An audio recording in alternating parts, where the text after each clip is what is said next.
तो इस वीडियो में हम देखेंगे कि नेशनल इनकम और उसके रिलेटेड एलिगेट्स क्या होते हैं। उससे पहले हमें देखना होगा कि गुड्स मतलब आपकी जो वस्तुएं होती हैं वो कितने प्रकार की होती हैं।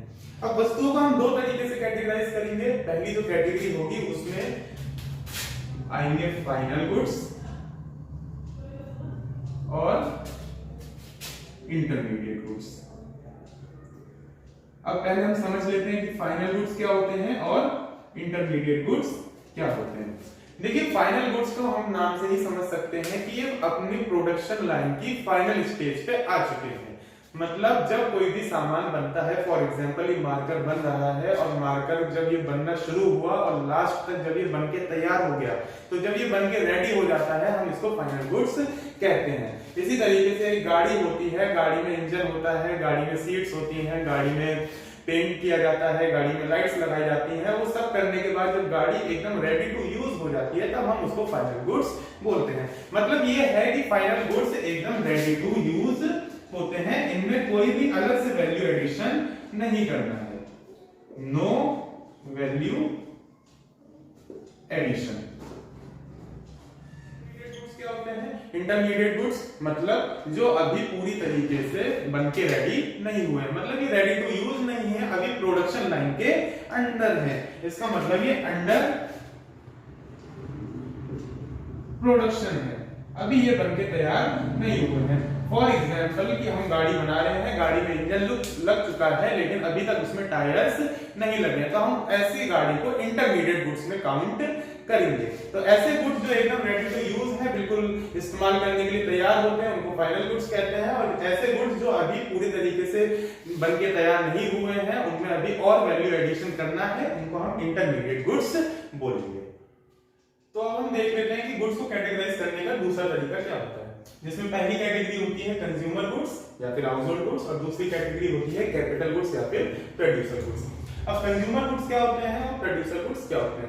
देखिए पहली बात, सबसे पहले आपको नाम से ही समझ लेना चाहिए कि कंज्यूमर गुड्स वो होते हैं जो कंज्यूमर अपने कंजप्शन के लिए यूज करते हैं। फॉर एग्जांपल एक आदमी है जो दुकान पे जाके एक बिस्किट का पैकेट लाता है, उसको खा लेता है, तो उसने उस चीज का कंजप्शन कर लिया, तो हम ऐसे बिस्किट के पैकेट को कंज्यूमर गुड्स कहेंगे। और प्रोड्यूसर गुड्स क्या होते हैं, प्रोड्यूसर गुड्स ऐसे गुड्स होते हैं जो दूसरा गुड्स को प्रोड्यूस करने में हेल्प करते हैं। इसको एग्जांपल से समझ लेते हैं। फॉर एग्जांपल कि मान लेते हैं हमारे पास एक बड़ी सी मशीन है, वो क्या करती है, वो बिस्किट बनाती है, तो वो जो बड़ी सी मशीन हो गई वो हमारे लिए कैपिटल गुड हो गई। कैपिटल गुड्स सीधे सीधे वो गुड्स होते हैं जो और गुड्स बनाने में हेल्प करते हैं। तो आपको याद रखना है कंज्यूमर गुड्स वो गुड्स होते हैं जो कंज्यूमर की वांट्स को सेटिस्फाई करते हैं, सेटिस्फाई कंज्यूमर्स वांट्स। मतलब ये कंज्यूमर की जो इच्छाएं होती हैं, जो उनकी जरूरतें होती हैं, उनको पूरा करते हैं डायरेक्टली, और कंज्यूमर इनको कंज्यूम करते हैं। ऐसे गुड्स को कंज्यूमर या हाउसहोल्ड गुड्स कहेंगे। और प्रोड्यूसर गुड्स क्या होते हैं, ये प्रोड्यूस मोर गुड्स, मतलब ये ऐसे सामान होते हैं जो और सामान बनाने में हेल्प करते हैं। ऐसे सामान को हम कैपिटल गुड्स या फिर कंज्यूमर गुड्स कहते हैं। और आपको ये भी याद रखना है कि कंज्यूमर गुड्स का कंजप्शन कंज्यूमर करेगा और प्रोड्यूसर गुड्स को जो यूज करता है, कौन यूज करता है, प्रोड्यूसर यूज करता है। देखना है कि कंज्यूमर गुड्स कितने टाइप्स के होते हैं। तो कंज्यूमर गुड्स में जो पहला टाइप होता है वो होता है ड्यूरेबल। अब देखिए ड्यूरेबल का मतलब होता है जो चीजें लंबी टिकती हैं। मतलब कंज्यूमर गुड्स में अगर कंज्यूमर किसी ऐसे गुड्स का इस्तेमाल कर रहा है जो उसने एक बार खरीदा और खरीदने के बाद सालों साल तक अब उसको वैसे सामान खरीदने की दोबारा जरूरत नहीं पड़ेगी, तो ऐसे सामान को हम कंज्यूमर गुड्स बोलते हैं। इसका सबसे अच्छा एग्जांपल हो सकता है कि किसी ने घर खरीद लिया या फिर किसी ने गाड़ी खरीद ली। ये ऐसे सामान होते हैं, ऐसे गुड्स होते हैं जो कंज्यूमर कई सालों में एक बार खरीदते हैं।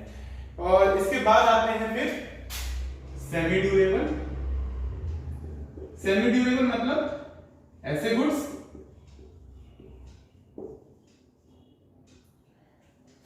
जो बहुत ज्यादा लंबे नहीं चलते, मतलब ठीक ठाक समय के लिए चलते हैं लेकिन बहुत ज्यादा लंबे समय तक ये नहीं चल पाते हैं। इनका अच्छा एग्जांपल ये होता है कि कपड़े हो गए, आपकी ऐसी क्रॉकरी हो गई जो जल्दी से टूट जाती है, आपके किचन में होने वाले जो गिलास होते हैं शीशे के, या फिर आप जिन कप्स में चाय पीते हैं, ये टिकते हैं लेकिन इतना बहुत ज्यादा लंबे समय तक नहीं टिकते। टिकते, ऐसा नहीं होगा कि ये 5 साल 10 साल तक चल जाए, तो ऐसे सामान को हम सेमी ड्यूरेबल गुड्स बोलेंगे। और लास्ट में होते हैं पेरिशेबल या फिर नॉन ड्यूरेबल गुड्स।